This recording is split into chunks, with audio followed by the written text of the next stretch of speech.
Muy buenas amigos y bienvenidos al mundo del revés. Hoy vamos a hablar del maldito Club de los 27. Su nombre no se debe porque sean 27 miembros de un club, sino porque todos sus integrantes murieron a temprana edad de 27 años, añadiendo que todos eran estrellas musicales. La lista de jóvenes que han fallecido a esta temprana edad es asombrosa, llegando a incluir 41 miembros, pero dividiremos el programa en 3 partes, creando nuestra primera miniserie, porque nosotros no vamos a hablar solo de los 7 más conocidos, lo vamos a hacer de todos. El primer miembro es Alexander Levy. Nació el 10 de noviembre de 1864. Fue compositor, pianista y director de orquesta brasileño. Su padre era francés y su madre era suiza. Su muerte fue tan misteriosa como prematura, el 17 de enero de 1892. El segundo miembro es Louis Chauvin, nacido el 13 de marzo de 1881. Fue un pianista, compositor estadounidense de ragtime, de padre mexicano y madre afroamericana. Solo llegó a publicar 3 composiciones y murió el 26 de marzo de 1908. El acta de defunción indica como causa de la muerte esclerosis múltiple, probablemente sifilítica, con coma. El tercer miembro es Robert Leroy Johnson, nacido el 8 de mayo de 1911, fue un cantante, compositor y guitarrista estadounidense de blues. Fue muy famoso aunque dejó grabadas tan solo 29 canciones. En febrero de 1929 contrajo matrimonio con Virginia Travis, de 16 años. Poco después ella quedó embarazada y finalmente murió en el parto junto con su criatura. En abril de 1930 Johnson se casó por segunda vez con Esther Lockwood. Su muerte ocurrió en circunstancias extrañas. Según unos, fue envenenado con whisky por un marido celoso dueño de un bar en el que él tocaba. Otros dicen que murió de neumonía, algunos de sífilis. Su certificado de defunción revela que falleció el 16 de agosto de 1938 y que no hubo una autopsia. Se le atribuye la leyenda que hizo un pacto con el diablo para ser el mejor guitarrista de blues, que acabó pagando con su vida. El cuarto miembro es Bob Gordon. Nació el 11 de junio de 1928 y fue un saxofonista norteamericano de jazz. Trasladado desde muy joven a California, Gordon participó en numerosas big bands. Paralelamente a esta carrera en directo, Gordon desarrolló otra carrera como músico de sesión. Su última grabación la realizaría con Montrose. El 28 de agosto de 1955 falleció en un accidente de circulación cuando se dirigía hacia el estudio de San Diego para tocar con la orquesta de Pete Rugolo. El quinto miembro es Nat Jaffe. Nació el 1 de enero de 1918 y era un pianista americano de jazz. Vivió en Berlín de 1921 a 1932, donde recibió formación clásica de piano. A su regreso a los Estados Unidos, comenzó a tocar música jazz. Dirigió su propio trío a principios de los años 40 y el 5 de agosto de 1945 murió como resultado de las complicaciones de la presión arterial alta. El sexto miembro es Gis Lorenzo Belvin. Nació el 15 de diciembre de 1932 y fue un cantante de rhythm and blues estadounidense, además de pianista y compositor. Aunque sus primeros discos en solitario no tuvieron éxito, con su cuarto disco alcanzó el número 2 en la lista de rhythm and blues de 1953. Fue entonces reclutado por el ejército, pero siguió escribiendo canciones, inspirado por su esposa y gerente, para desarrollar su estilo y de inmediato tuvo un top 40 hit. La compañía discográfica comenzó a moldearlo como una estrella potencial, pero el 6 de febrero de 1960, poco después de terminar una actuación en Little Lord, Belvin y su esposa murieron en una colisión frontal. El concierto había sido detenido 2 veces por interrupción por gritos racistas. Hubieron también varias amenazas de muerte a Belvin antes del concierto, que llevó a la especulación que su coche había sido manipulado antes del accidente. La causa real del accidente fue el conductor que se durmió y perdió el control. El séptimo miembro es José Pablo González Maldonado, popularmente conocido como Cheito González. Nació el 21 de enero de 1935 y fue famoso cantante, compositor y guitarrista puertorriqueño. A pesar de terminar su formación académica, Cheito decidió buscarse la vida en el mundo de la música, viajando en 1950 a Nueva York, donde por aquel entonces proliferaban los músicos caribeños, en busca de éxito y reconocimiento artístico. Regresó a Puerto Rico y formó dúo junto a su esposa Nidia Showfront. Se marchó a Ciudad de México, volviendo a Puerto Rico un año después, y a los 2 años regresó a Nueva York. Allá donde iba formaba famosos grupos y creaba muy exitosas canciones, pero su éxito coincidió con su entrada en el mundo de los narcóticos. Su adicción a la cocaína y a la heroína le causaron graves crisis personales. El 10 de diciembre de 1962 fue hallado muerto a consecuencia de una sobredosis en el interior de un automóvil estacionado muy cerca del centro nocturno donde acababa de realizar su última actuación, en Chicago, Illinois. El octavo miembro es Malcolm Hale. Nació el 17 de mayo de 1941 y fue un miembro original, además de fundador y guitarrista principal del grupo de pop rock Spanky and Our Gang. No solo tocaba la guitarra, sino también el trombón, el cuerno, el teclado y cantaba. No se sabe mucho sobre su vida personal, pero su historia es esencialmente la historia de una banda. Muere el 30 de octubre de 1968. Se atribuyó a la intoxicación por monóxido de carbono, exacerbada por un caso desagradable de bronquitis, aparentemente causado por un calentador de espacio defectuoso y un dormitorio mal ventilado. Spanky and Your Gang, sin él, se desintegraron rápidamente, pues a los pocos meses terminaron oficialmente. El noveno miembro es Louis Brian Hopkins Jones, nacido el 28 de febrero de 1942. Fue un músico británico, miembro fundador junto al teclista y pianista Ian Stewart, el cantante Mick Jagger y el guitarrista Keith Richards de la banda de rock The Rolling Stones en 1962. Durante los primeros años de la agrupación fue su líder y principal instrumentista. Dejaba embarazadas a las chicas e iba teniendo hijos. A lo largo de su vida se enteró de 6, pero pudieron ser más. Tan mujeriego como celoso. Más de una vez sus novias aparecieron con el ojo morado. Sin embargo, los testimonios de quienes los conocieron hablan de su sensibilidad y su fuerte necesidad de afecto.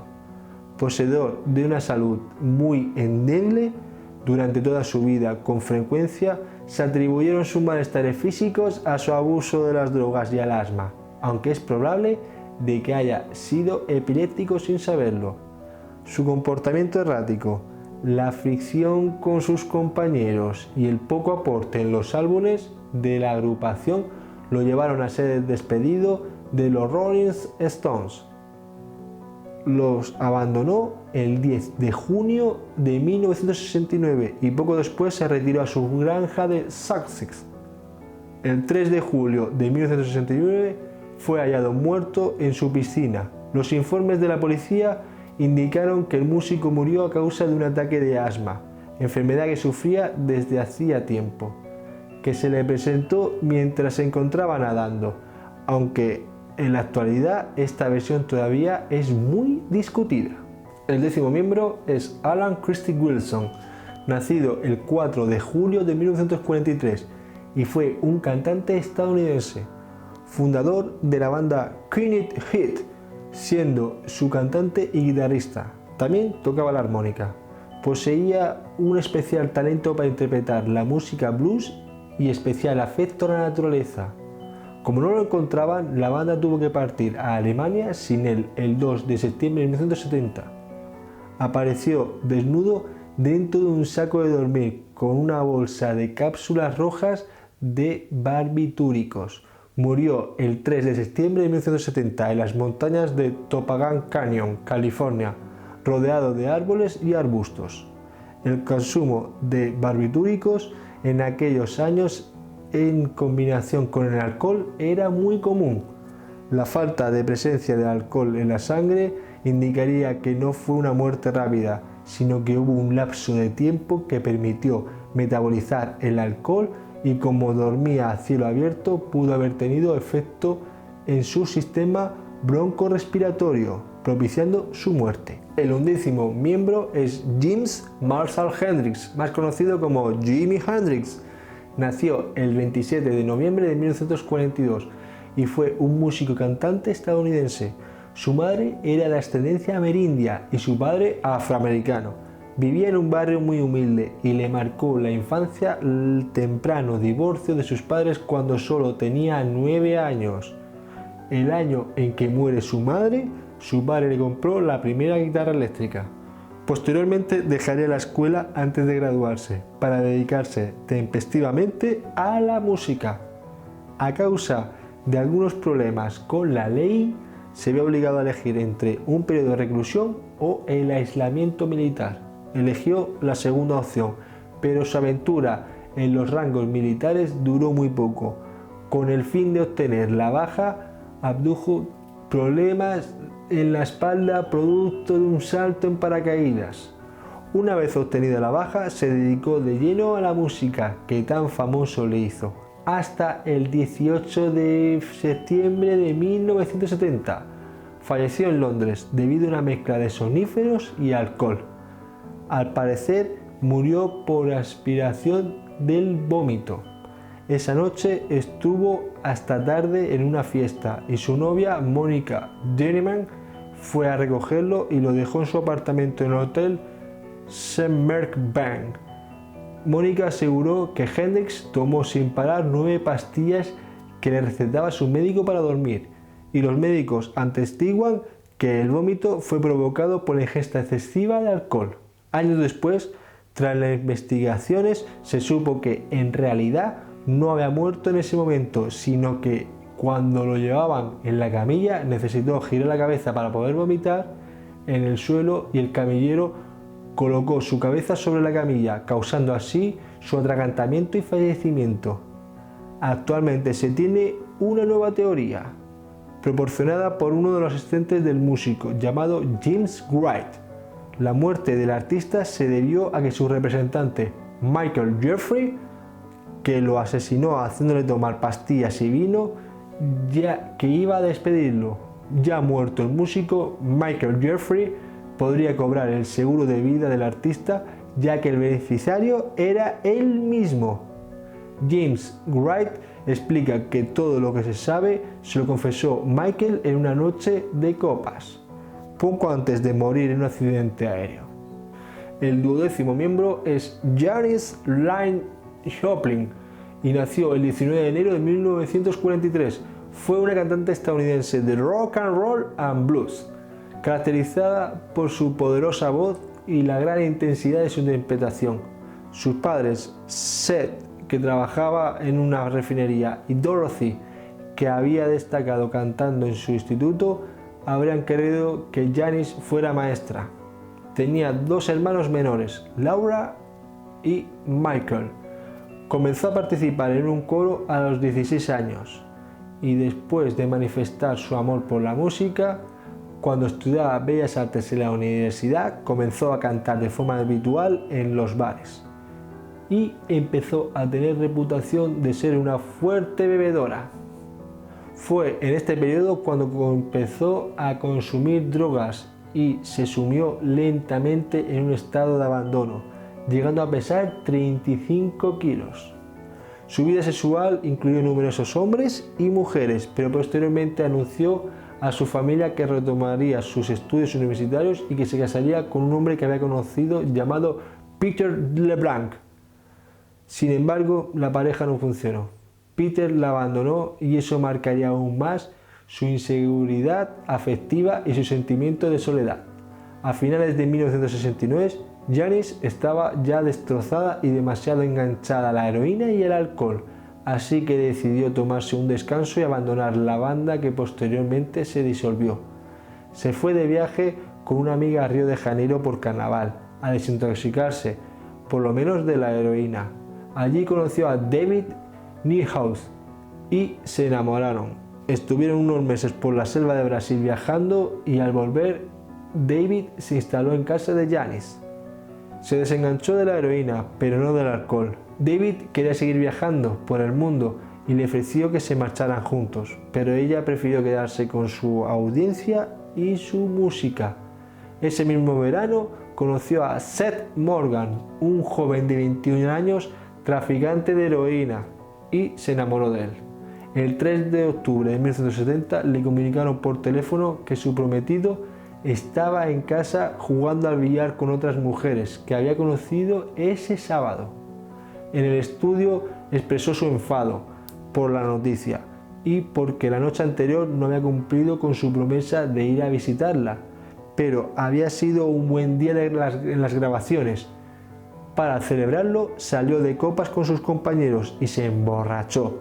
Según el estudio forense, murió a la 1:20 por sobredosis de heroína.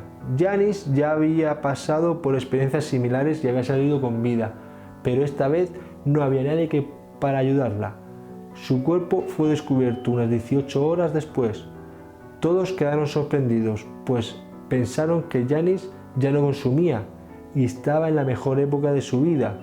Al entrar a la habitación la encontraron muerta, tirada en el suelo a un lado de su cama. Sé que Janis accidentalmente recibió heroína con una concentración más alta de lo normal, debido a la sobredosis de otros adictos esa semana. Algunas circunstancias que rodearon a su muerte nunca se explicaron, como la pureza extrema que tenía la droga que la mató y que las jeringuillas usadas no se encontraron. Se especuló incluso que pudo haber una persona involucrada.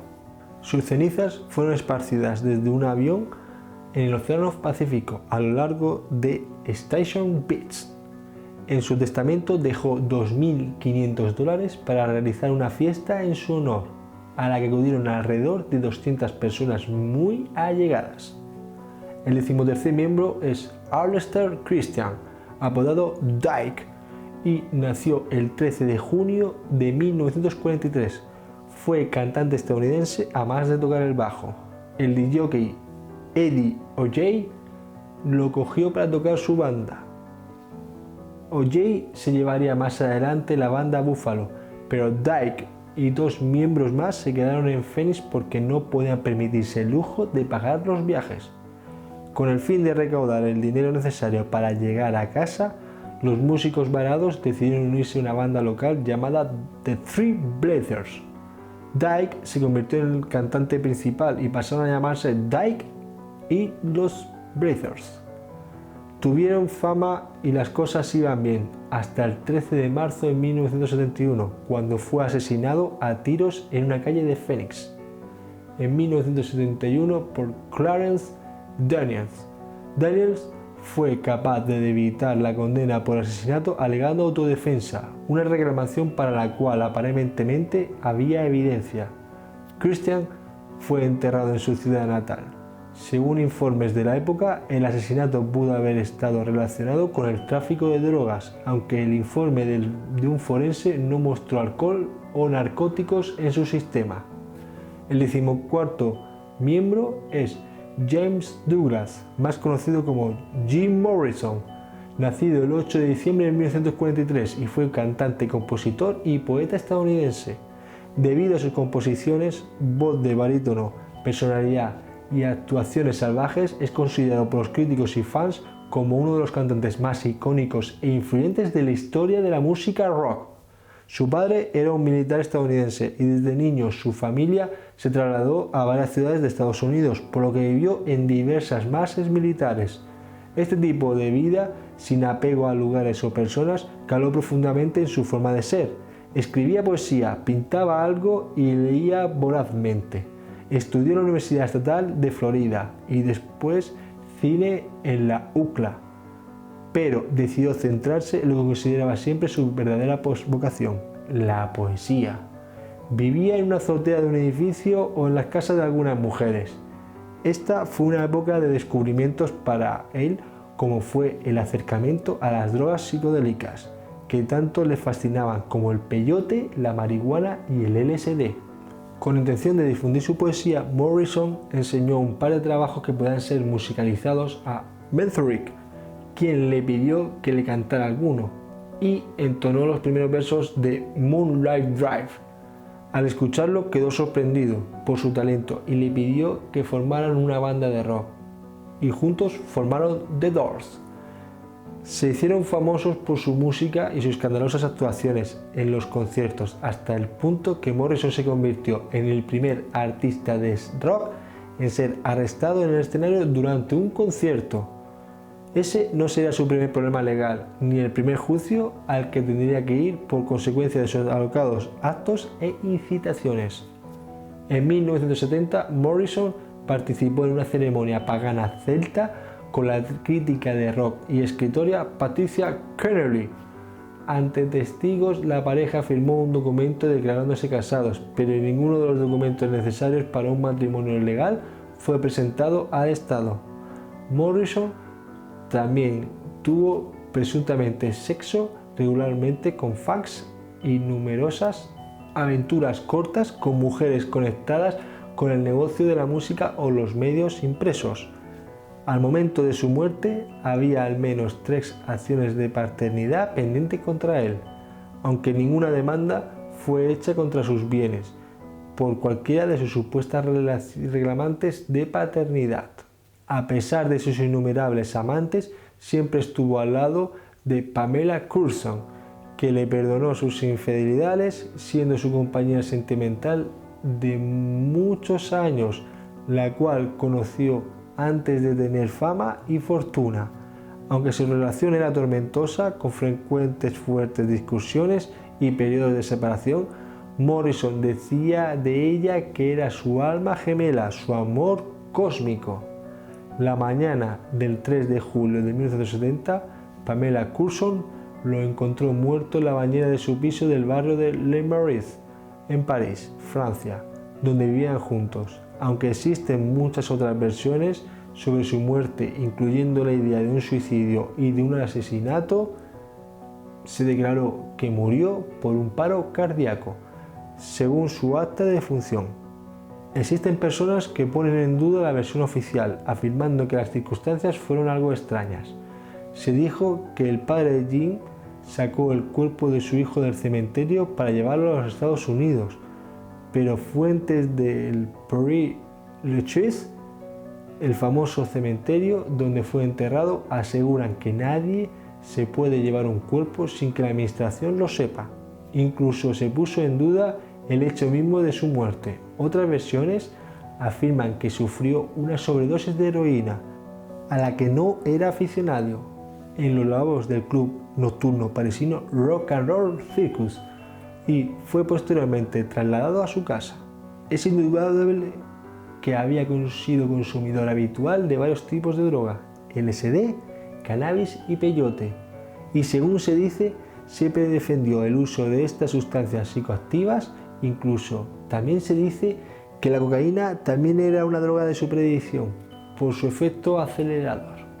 Sin embargo, no es probable que consumiera heroína, principalmente porque tenía diagnosticada una fobia a las agujas. De hecho, cuando sorprendió a su novia Pamela inyectándose, fue en busca del proveedor conocido de ambos para darle una paliza. Hasta aquí la primera parte de este programa. No os perdáis el siguiente con más miembros del Club Maldito de los 27.